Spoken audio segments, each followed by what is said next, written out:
जय हिंद दोस्तों। फिर से आज के इस वीडियो में 5 इंपॉर्टेंट करंट अफेयर आप सभी लोग के लिए लेके आए हैं पिछले 1-2 दिनों के।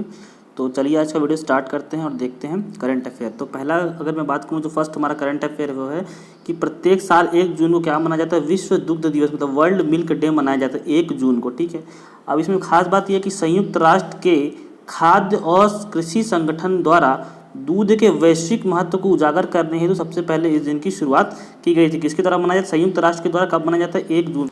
उसके बाद मैं आगे बात करूँ इस दिवस को मनाने का उद्देश्य क्या है। तो इस दिवस को जो मनाने का उद्देश्य है वो डेयरी या दुग्ध उत्पादन के क्षेत्र में स्थिरता लाना, आजीविका और आर्थिक विकास इसका महत्वपूर्ण है।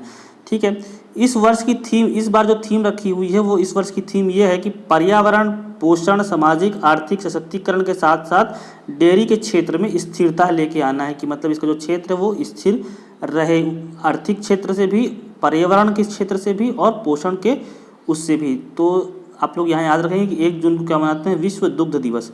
दूसरा जो हमारा करंट अफेयर उसको बात करते हैं, ये इंपॉर्टेंट हो सकता है।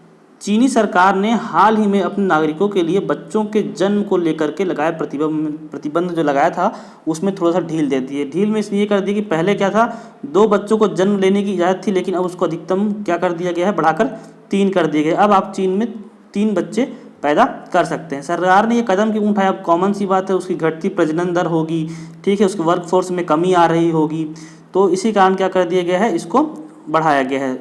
साल 2019 में चीन में प्रसव दर लगभग 6 दशक के सबसे निचले स्तर पर आ गई थी। 6 दशक की बात करूँ मतलब 60 वर्षों में ऐसा पहली बार हुआ 2019 में कि जो चीन की प्रजनन दर है वो सबसे कम रही है। और मैं आगे बात करूँ कि चीन ने 1979 में तेजी से बढ़ती जनसंख्या को धीमा करने के लिए क्या किया था, एक बच्चे की नीति लेकर के आई थी। 1 चाइल्ड पॉलिसी की शुरुआत किसने की थी? चीन ने करी थी। बाद में क्या हुआ, उस जो पॉलिसी लाई थी उसके कारण क्या हुआ कि देश में आबादी किसकी बढ़ने लगी, बुजुर्गों की बढ़ने लगी, वर्कफोर्स को घटने लगी। तो 2016 में इसको क्या कर दिया था कि 2 बच्चे पैदा करने की अनुमति दी दी थी। 1979 में क्या हुआ था, एक बच्चे की नीति आई थी, फिर उसको बढ़ा करके 2016 में क्या कर दिया, 2 बच्चे की नीति कर दी, और अभी 2021 में क्या कर दिया, उसको 3 बच्चे के लिए परमिशन दे दी है चाइना ने। ठीक है, अगला मैं बात करूं तो जो ये है कि वित्त मंत्री जो है निर्मला सीतारमण, उन्होंने आभासी बैठक मतलब वर्चुअल बैठक ली है जीएसटी काउंसिल की, जीएसटी परिषद की। और ये जो बैठक की संख्या है ये 43 नंबर की संख्या है। 28 मई 2021 को इसकी बैठक ली गई है। इस बैठक में इंपॉर्टेंट बात यह है कि 43वीं बैठक अभी हुई है जीएसटी परिषद की। उसमें ये कहा गया है कि जो प्रमुख फैसले इसमें लिए गए हैं वो कोविड-19 में जो राहत वस्तुओं पर आयात शुल्क में छूट, जो भी इंजेक्शन वगैरह जो दवाइयाँ वगैरह आएंगी, जो राहत सामग्री रहेगी उनकी जो शुल्क में छूट दे दी गई है। और ब्लैक फंगस को नियंत्रित करने के लिए नशीली दवाओं के उपयोग में भी छूट की सूची में शामिल कर दिया गया, मतलब इसमें कोई टैक्स नहीं लगेगा।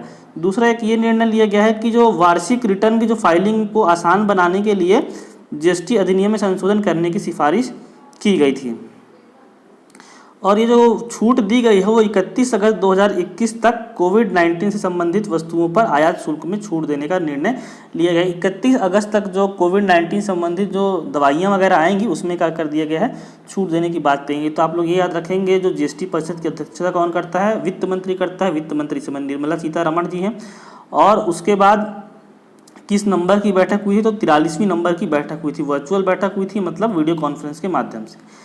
नेक्स्ट जो हमारा देखते हैं 4th नंबर का जो करंट अफेयर है, बीसीसीआई से संबंधित है, क्रिकेट से संबंधित है। भारतीय क्रिकेट कंट्रोल बोर्ड, बीसीसीआई का ये फुल फॉर्म है। ठीक है, दूसरा इसमें मैं बात करूं कि आईपीएल के जो बचे हुए मैच हैं 2021 में उसको करवाने की बात हुई है यूएई में, संयुक्त अरब अमीरात में, यूएई में। ठीक है, तो इसमें ये बैठक 29 मई को एक बैठक ली गई थी, उसमें फैसला लिया गया था कि सितंबर से अक्टूबर के बीच में, सितंबर और अक्टूबर के बीच में यहाँ पे मैच करवाए जाएंगे।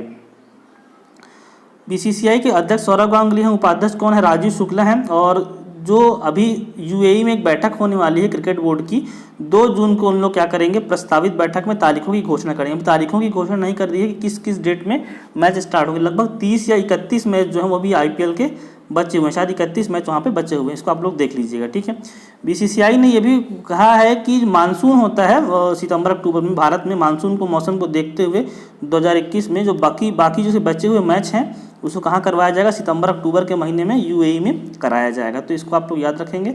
ठीक है, नेक्स्ट है और आज का जो आखिरी करंट अफेयर उसको मैं बात करता हूँ। भारतीय अर्थशास्त्री जो नोबेल पुरस्कार विजेता हैं अमर्त्य सेन 26 मई 2021 को सामाजिक विज्ञान के क्षेत्र में स्पेन के सर्वोच्च पुरस्कार प्रिंसेस ऑफ एस्टूरियस अवार्ड से नवाजा गया है उनको।